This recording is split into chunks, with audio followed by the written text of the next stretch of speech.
Chapter 8. "Mom, I met a boy," Darcy blurted out at the dinner table that night.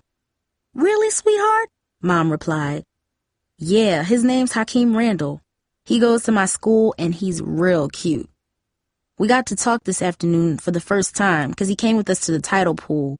And get this, he asked me to go to a concert with him after school Friday. Can I, Mom?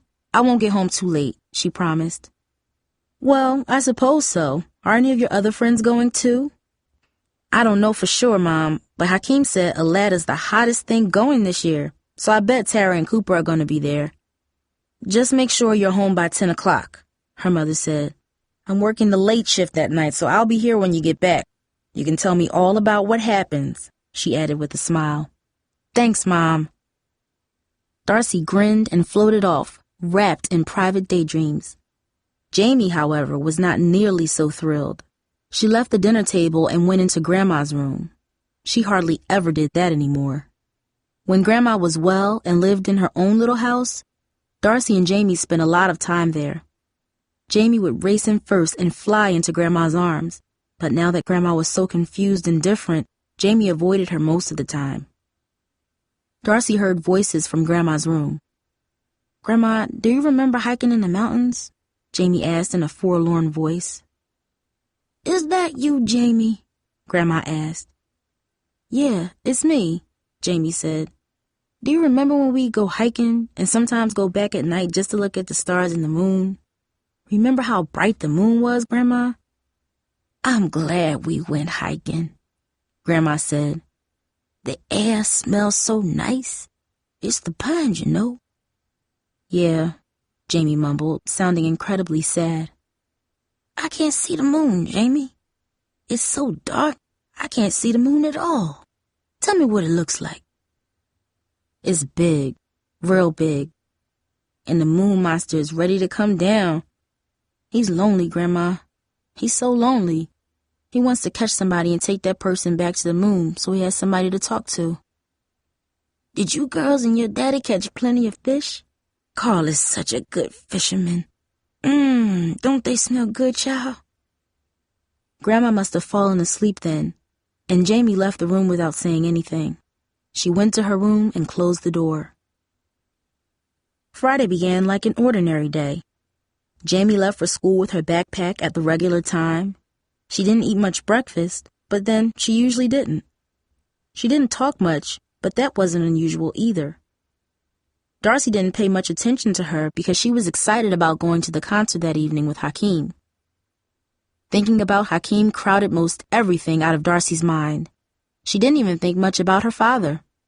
Darcy had gone on a couple of dates before, but never with somebody she really liked, somebody like Hakeem. After English, she saw him in the hallway, as always, but this time she looked him in the eyes and smiled. "Are we still on for the concert?" he asked.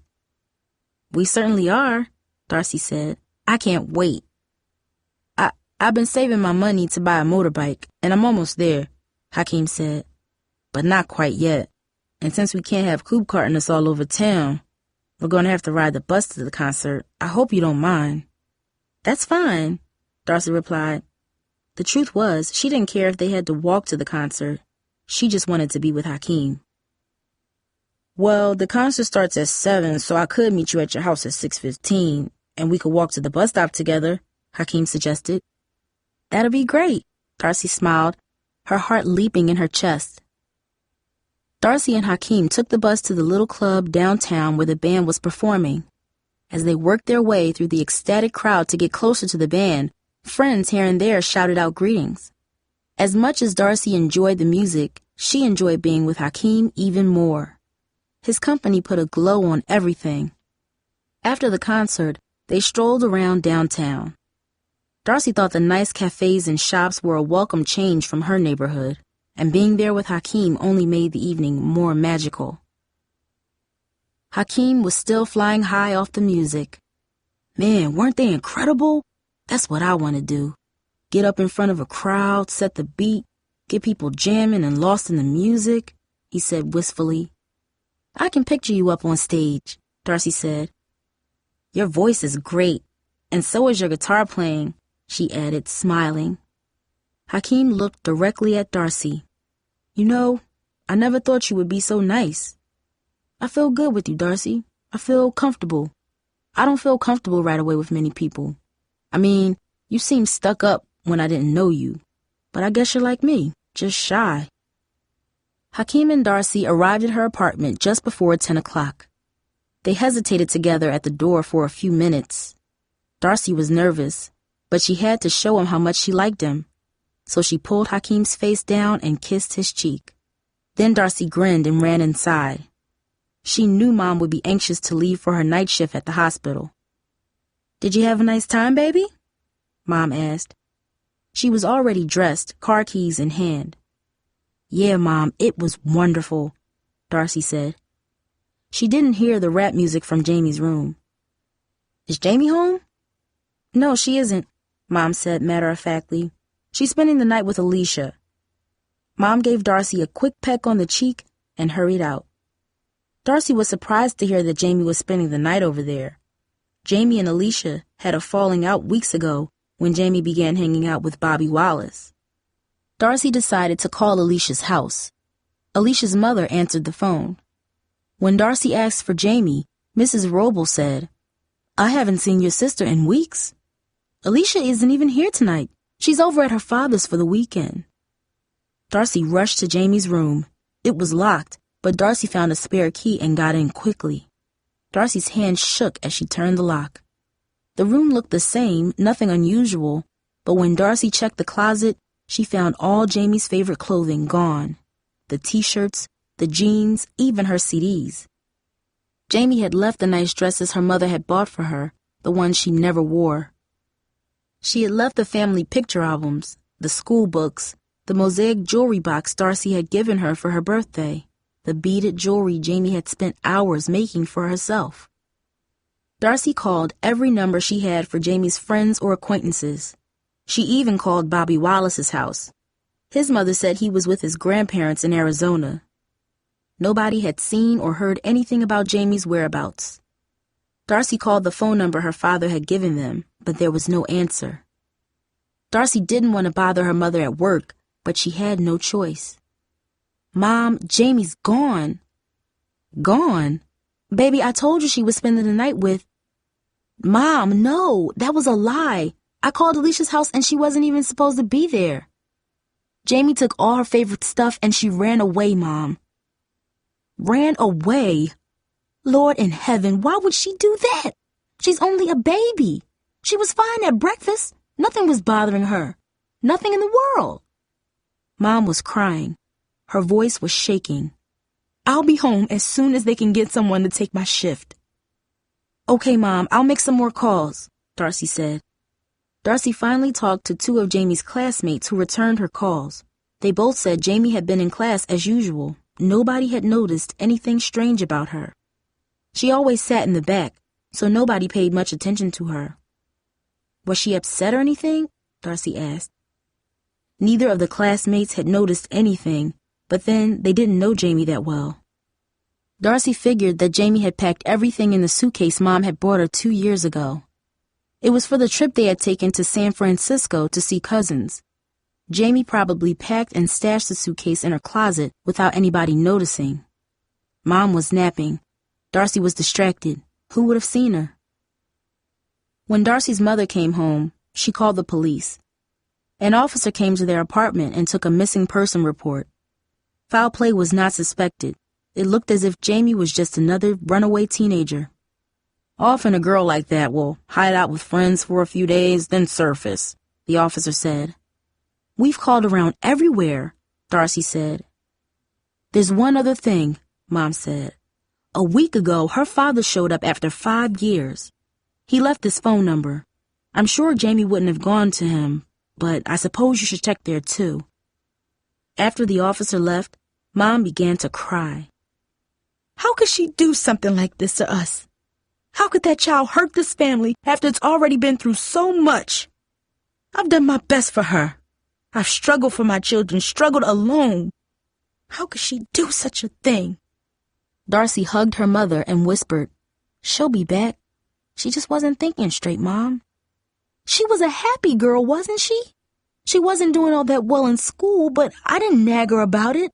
I didn't make demands on you girls, did I? I just let you set your own pace. I never criticized her friends or made her stop playing that loud music that gave me a headache. I gave her freedom. What did I do wrong? Nothing, Mom. She's probably already sorry and on her way home, Darcy said. The next day, Saturday, Darcy tracked down Cindy, one of Jamee's friends who was part of the group of kids that hung out near the school.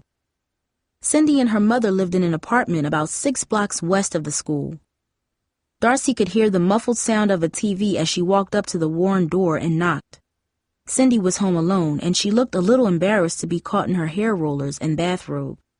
Darcy asked her about Jamee. "I'm not surprised that she ran. I want to do it too," Cindy said.